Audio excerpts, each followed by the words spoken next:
যারা 18, 19, 20, 22 বছর বয়সের, এটা অনেকেই ভাবে। আমার একটি মেয়েকে খুব ভালো লাগে, তা আমি যদি সারাদিন তার কথা ভাবি, সে কি সত্যি আমার হয়ে যেতে পারে? এরকম বহু ঘটনা আমার কাছে বহুবার এসছে যে আমার সাথে এরকম আমার পাড়ার একটি মেয়েকে আমার এত ভালো লাগে, তার জন্য আমি সব কিছু করতে রাজি আছি, আমি কি করলে তাকে পাবো। আমি একটা কথা বলতে পারি যেটা আমার অভিজ্ঞতা এবং আমার পড়াশোনা থেকে, যেটা খুব ইম্পর্টেন্ট।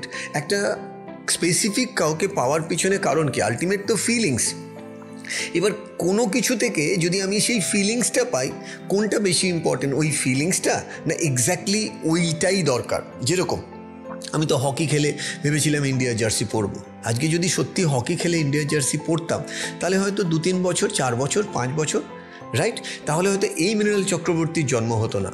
হতে তো পারে আপনি যাকে চাইছেন, যদি সে আপনার জীবনে না আসে তাহলে কি বিরাট ক্ষতি হয়ে যাবে? এরকমও তো হতে পারে তার থেকেও বেটার কিছু আপনার জন্য ওয়েট করছে।